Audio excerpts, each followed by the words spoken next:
Magandang araw mga Tagigenyos. Ako si SK Beng Maximo at ito ang Taguig Daily Report. Para sa araw na ito po ang ating mga pag-uusapan. Para po talakay ng mga ito, kasama natin ngayon ang head ng ating City Education Office, Doc George Tizon. Salamat SK Beng. Magandang araw mga kapwa Tagigenyo at sa lahat ng sumusubaybay sa Taguig City Daily Report. Narito kami upang maghatid ng updates, anunsyo, mga reminders at iba pang mahalagang impormasyon para sa kaalaman ng lahat. Ngayong araw, October 20, ating tatalakayin ang new curfew in Taguig, typhoon warning, tropical depression Pipito, TechTalk Registers Report at COVID-19 case update sa lungsod ng Taguig. Tungkol po sa new curfew in Taguig, alinsunod sa Executive Order No. 16 Series of 2020, magkakaroon ng bagong curfew sa ating lungsod. Nagsimula kahapon, ika-19 ng Oktubre, ang mas pinaikling curfew hours mula sa oras na 12 a.m. hanggang 4 a.m. Pinapaalalahanan ang lahat ng mamamayan na ang mga dispensable travels at mobility o paggalaw sa lungsod ay pansamantalang ipinagbabawal sa nasabing oras.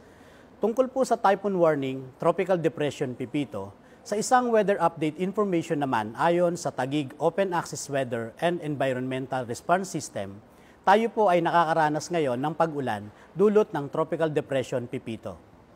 Bahagya pang bumilis ang Tropical Depression na si Pipito na huling namataan sa layong 375 km silangan ng Baler, Aurora at napanatili ang lakas na 55 km per hour malapit sa gitna at may pagbugso na 70 km per hour. Nakataas na ang Tropical Cyclone Signal No. 1 sa Taguig City at buong Metro Manila na inaasahang magdudulot ng maulap na panahon sa pabugso-bugsong ulan sa buong Luzon. Posibleng mas sumungit ang panahon pagsapit ng hapon o gabi. Para sa mga emergencies o flash flood, maaaring tumawag sa Taguig Rescue sa numerong 0917-550-3727 at Taguig PNP sa numerong 0998-598-7932. Hinihikayat ng lokal na pamahalaan na maghanda at magkaroon ng sapat na pagkain, kumpletong first aid kit at iba pang pangangailangan para sa 3 araw. Manatili po tayo sa loob ng ating mga tahanan kung wala namang mahalagang gagawin sa labas para na rin po sa ating kaligtasan. Tungkol naman po sa TechTalk program, narito ang TechTalk Registers Report as of October 19, 2020. 7,653 ang total registered accounts issued with access code. 4,355 ang mga users who already completed their courses. At ang total enrollees po ay 8,342. Para naman sa COVID-19 case updates, narito ang COVID-19 case update sa lungsod ng Taguig as of October 19, 2020. Nakapagtala ang Taguig City Epidemiology Disease and Surveillance Unit o SEDSU ng mga sumusunod. 33 new coronavirus cases, 12 recoveries o 97.2% recovery rate, 8,360 total confirmed cases, 8,128 total recoveries, 60 deaths o 0.72% case fatality rate, 172 active cases, at 60,617 PCR test.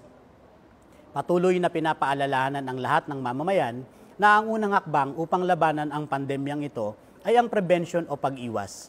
Ito ang dapat na prioridad. Maging inform at siguruhin na sinusunod natin ang mga safety at health protocols na ipinatutupad ng lokal na pamahalaan para sa kaligtasan ng lahat.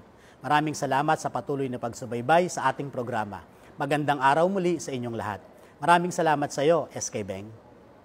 Maraming salamat, Doc George Tizon, at maraming salamat po sa inyo sa pagsama sa amin ngayong araw para sa ating Taguig Daily Report. Para sa latest information and updates patungkol sa COVID-19, maaari po lamang bisitahin ang ating I Love Taguig Facebook page o di kaya naman po pumunta sa website ng www.taguiginfo.com. Maraming salamat po at dito sa Taguig, magpatuloy tayong magbayanihan.